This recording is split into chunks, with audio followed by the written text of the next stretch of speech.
Welcome to Seaside Quilting Tutorials.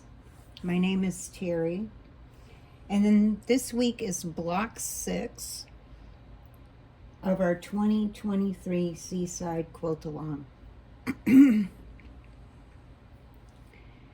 So this is already pre-done in the blue colors that I had chosen for a secondary quilt, just so that you get to see what it looks like when it's all finished, and to get to see it in a different color. If I had my way, I would actually make this in about 3 other different colorings that I had picked out for it.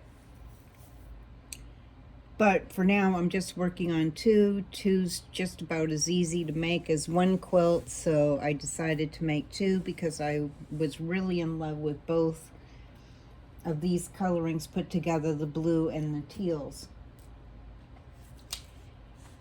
So block 6 will put us halfway through our quilt along. So next week when I come back, and before we start on block 7, we'll go over a little bit about putting our rows together and making sure that they line up to each other after we've put the rows together. But for this week, we're just going to talk about block 6. So I've already pre-done some of the work because I've showed you multiple times how to make a half square triangle.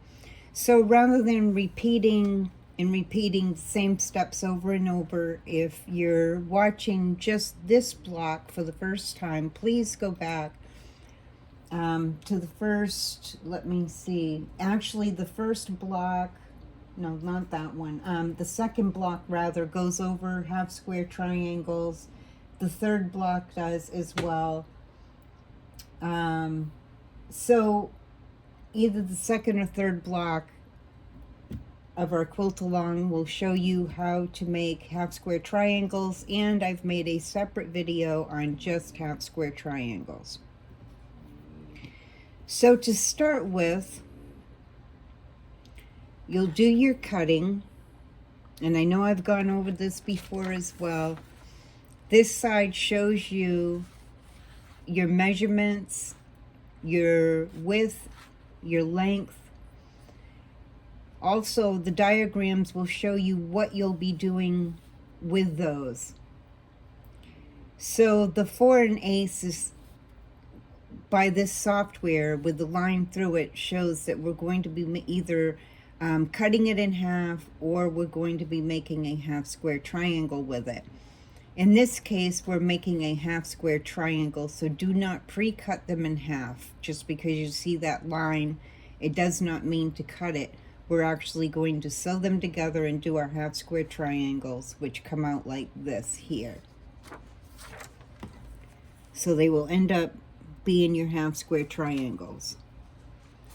Now you will need 2 of your background fabric and 2 of whatever other fabric you have chosen for the other side of that corner. Now I've chosen a darker fabric for that corner. It's really up to you. You could put your lights here and your darks in here.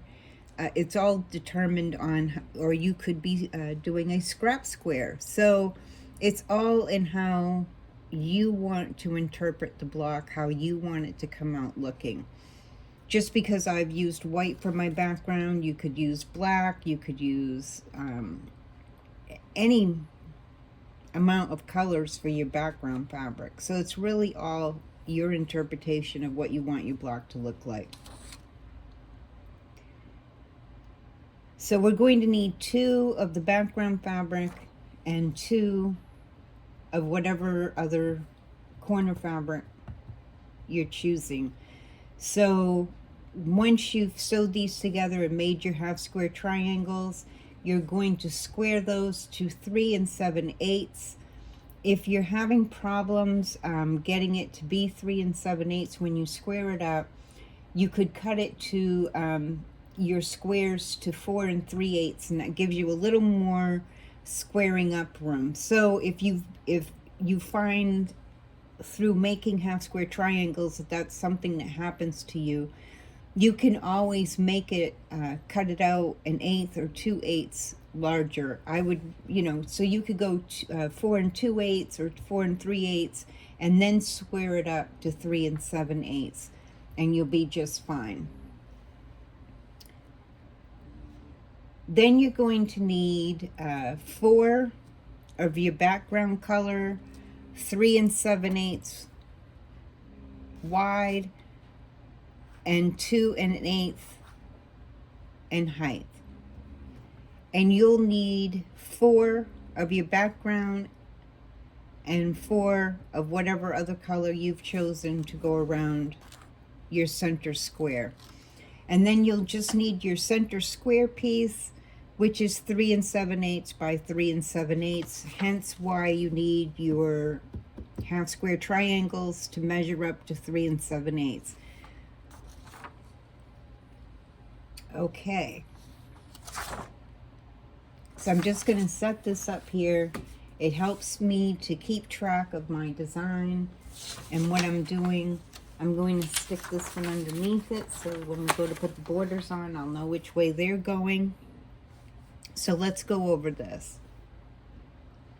So now you make your half square triangles, square those up to your 3 7/8, and press them. I press to the dark side, and you can just set them aside for now.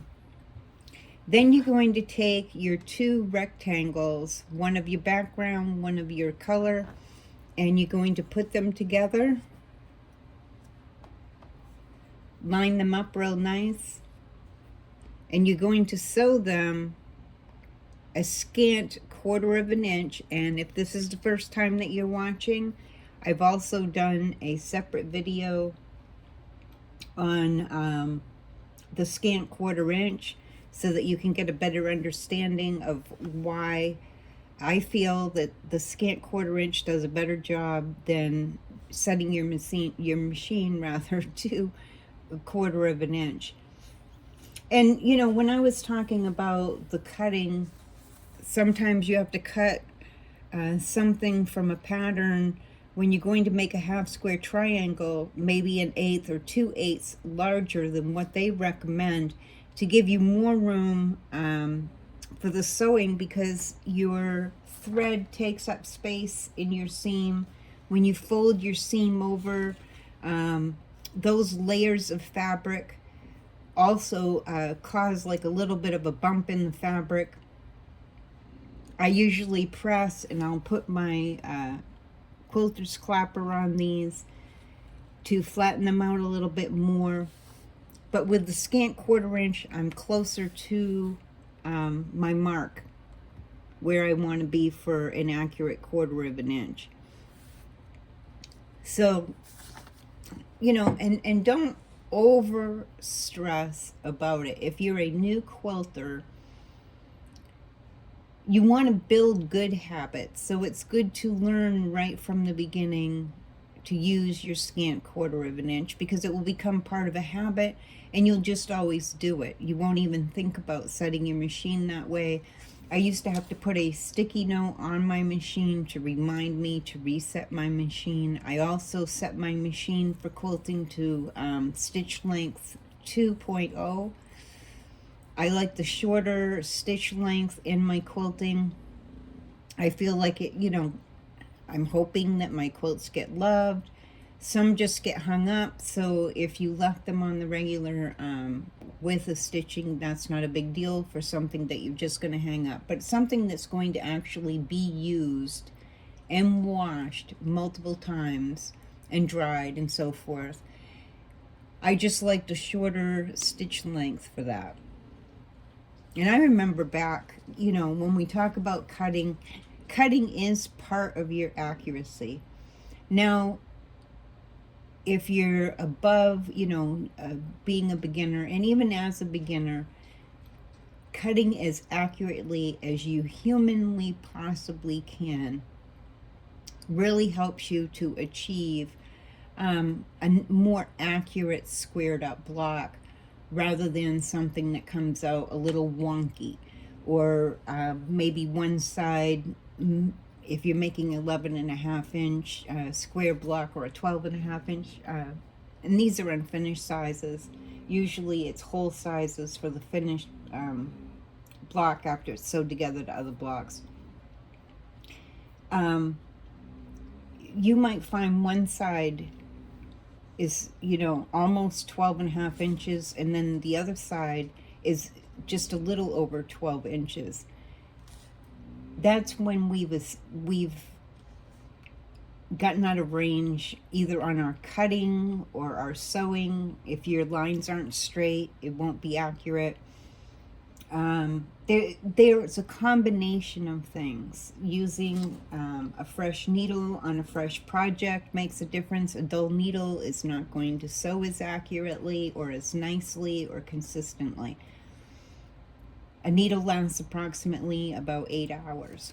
Now, I used to cut way back when I first learned how to quilt. I did everything by hand. So that was back when you used a ruler and maybe a piece of cardboard, and you made yourself a template of the size, and then you would sit and you would mark it out on fabric, and you would cut them out by hand with scissors.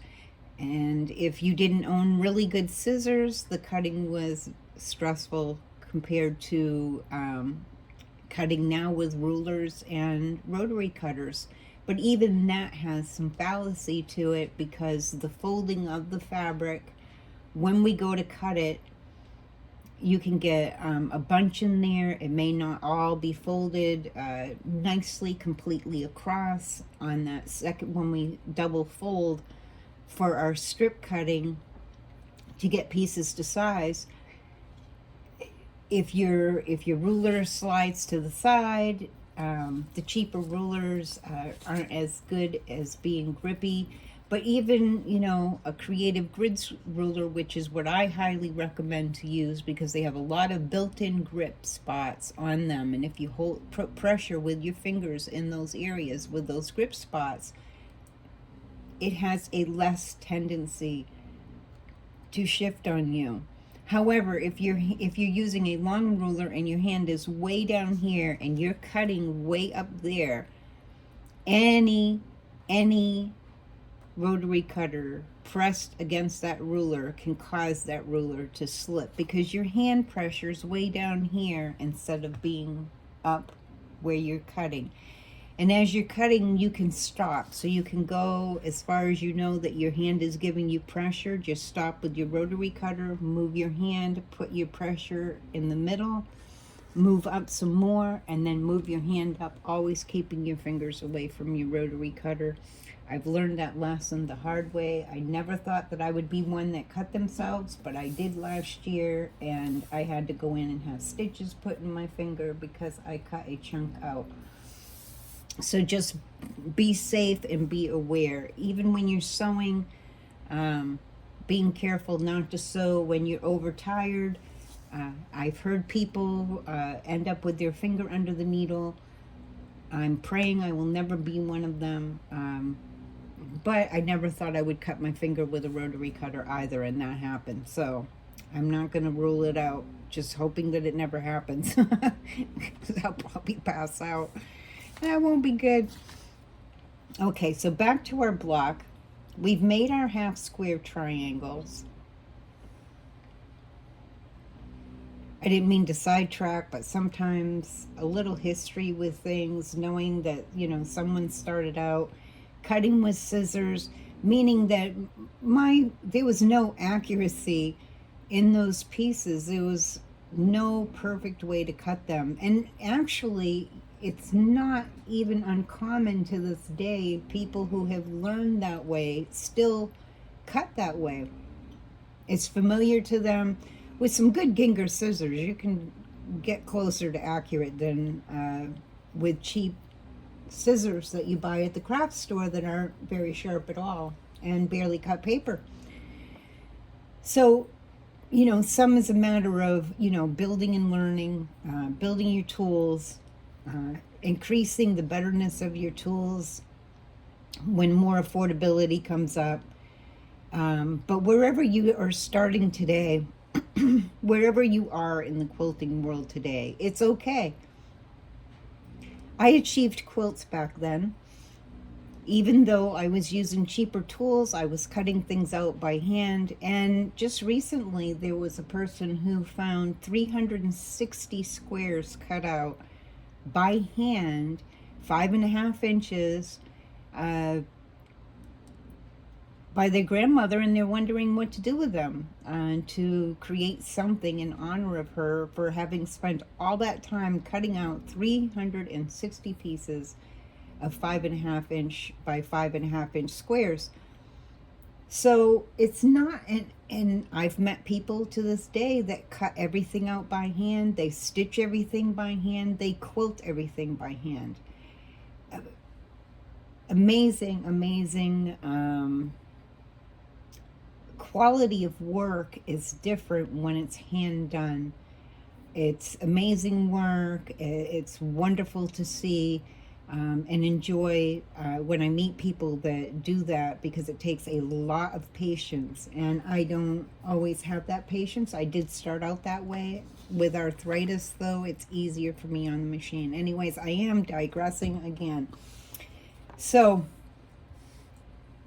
here we are at our block.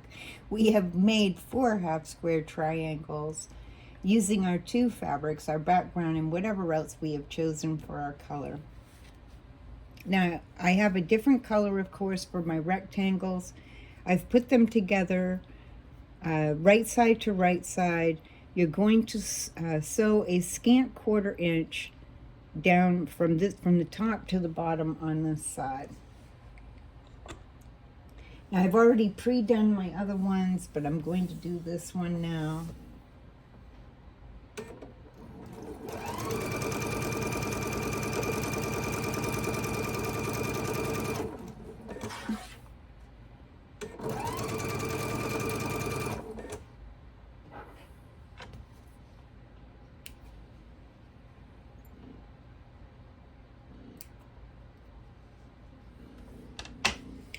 And I'm going to press this one to the dark side as well, just like I did the half-square triangles.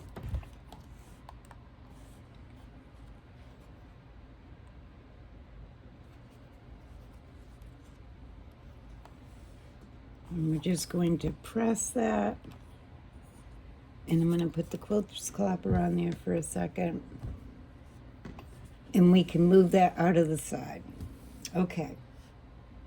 Now, like I said, excuse me, I've already done some of the pre-sewing just to speed up the quilt, so it won't be as bad that I digressed, right? Okay, so your top row, you'll just look at your picture. You want your colored point coming down toward the center, and the same on this side. You'll fold this over and do right side to right side. Sew your seam, scant 1/4 inch, and you're going to have that seam directed towards the left. The center, we're going to have them, remember, go to the right, and the bottom we're going to have go to the left again, so that way when we're putting our block together, our seams are going to butt up against each other and match up a little bit better. So for our second row, I'm going to scoot that out of there. Now, your color is going to go, or pattern, or whatever you've chosen for these rectangles, is going to go around that center. So your second row will be like this. It will be your 2 rectangles sewed together, and then that's going to get sewed to the center. Just flip it over, do your sewing, and you're going to press it going to the right. And then you'll put this one on. You'll do your scant 1/4 inch, fold it over, press your seam again going toward the right. So that's your second row. Now the third row I've already sewn together, and this is with our 2 points again pointing right toward the center, That's the easiest way for me to remember when I'm chain piecing what's going where. And usually that all works out by talking to myself and telling myself that. And then your last row again is pressed going towards the left. So we have seams left, seams right, seams left. And then they're going to butt up to each other. So go ahead, sew your 3 rows together, and then we will come back and we will put our 3 rows together. Okay, so we have all of our rows sewed together, 3 separate rows. I've already attached my bottom row. I did press my seam downward because I do have a white background. If you don't have a white background, you could, whichever works the best for these seams to go. And in talking about bringing the blocks together, if you are new, a beginner sewer, I recommend that you go back to the first block and start with the first block. I go into explanations a lot more starting from the first block. And as I go through, I feel like I don't need to re-explain everything. Some things I do re-explain just to indwell them. If you're an intermediate quilter, you've made other blocks and so forth, then you know how rows go together. So you're just going to take your top row, fold it down right side to right side. I usually clip both the top and down here just to keep my fabric from shifting as I'm going across. I'll clip it up here and here, and then I butt my seams up to each other and making sure that my pin goes straight in and is in the very edge of both of these seams so that they butt up against each other. And if you want, put a clip in the center. Clip and pin as much as you need for your edges to stay flush and for your fabric to not shift when you're sewing, whatever you're most comfortable with. However, I do recommend using a pin in matching up your seams. If you just clip it, sometimes that fabric will shift and you won't be able to get your needle in as close to that seam like I do before I pull my pin out. I slow down, I get my needle almost to that pin, and then I pull my pin out knowing that my needle is now holding these 2 pieces in place. And I'll have a lot less shifting. That doesn't mean that it can't shift a little bit as it's going through, especially with a dull needle will grab your fabric and can shift it. So there's that. Now we're just going to pretend that we sewed those together. We'll take out our first sheet, which shows us how our sashings need to go. All of our sashings got sewed together the same exact way each time for each block. They just go in different places on each block, which makes it nice for matching up. And there's a lot less need for seam matching other than in your block. Whoops, I grabbed the wrong fabric. I'm pretty sure you don't want to see blues with teals. Now I already pre-sewed all that I needed to do for my sashing.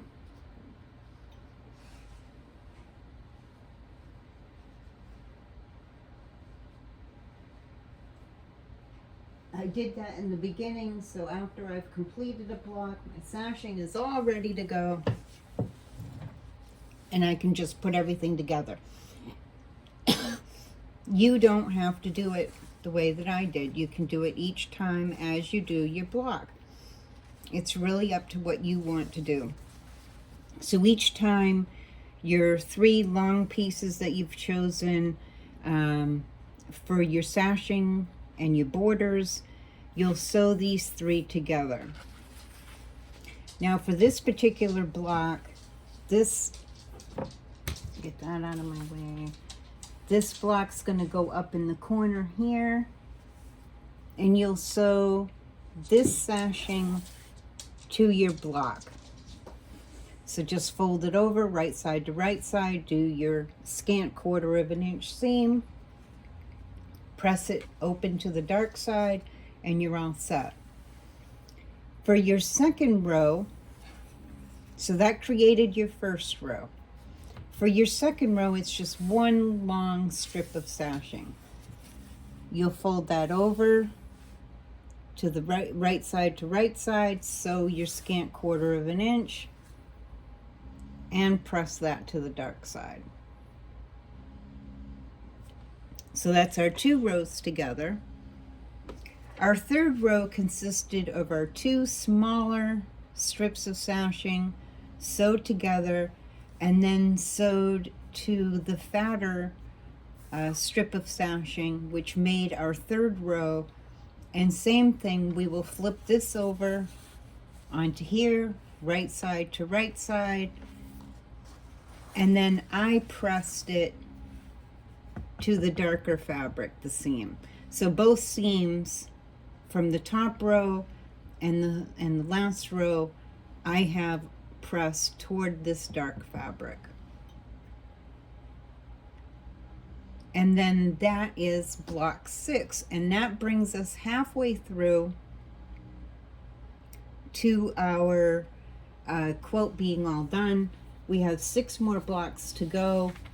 We will have a discussion over putting our rows together, which is basically the same as we're doing in each of our blocks, and then putting, once we've created our rows, putting our rows together and matching them up.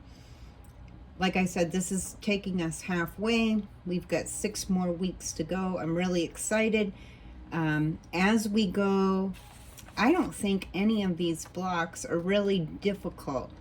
They're just reusing skills that we've done pretty much over and over. There's a little bit of a difference as we get into some of them and how they're going together, so it makes them look like harder blocks. So you'll see that as we get to those blocks each week. So that's it for this week. Once again, I just want to mention that we have our business page on Facebook, which is Seaside Quilting Supplies LLC. We also have an Etsy store, and if you search all one word, Fabrics by the Sea, you'll find our Etsy store. Sometimes there's sales on the Etsy store, sometimes there, so there's some regular price, some will be on sale, both on there and on our Facebook. Also, at 7 p.m.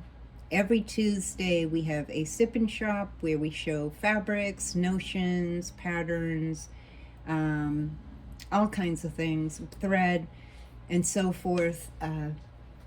A variety each week, not the same things each week, not the same types of things each week, but there's a variety of things each week, a different theme that we set for that time. So that's at 7 p.m. Eastern Time every Tuesday evening, or pretty much every Tuesday evening unless it's a holiday, and then we work around that. Also, we have a quilting group where where you'll find the PDF download cutting sheet instructions. I try to give you the sizes, so if you're just watching YouTube, you'll have the sizes that you need to cut, how many you need to cut of each, and then how to put them together. But if you, like me, like to print out your cutout sheets, it just makes it handier for me to have right at my table, but you could write them down and go to your table and cut them out. So, and also in our quilting group, I always have to think, what am I saying now? In our quilting group, we also share our projects. Sometimes there are group only sales. For instance, quite often there may be some ends and bolts, a special sale on threads, or whatever that isn't open to everyone out in the public, that is only for that group.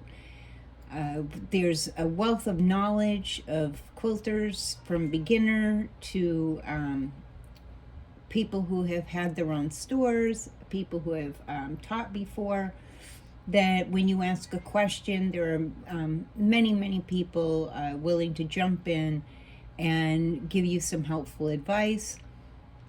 Or you may be an experienced quilter and be able to help a newbie. So there's that.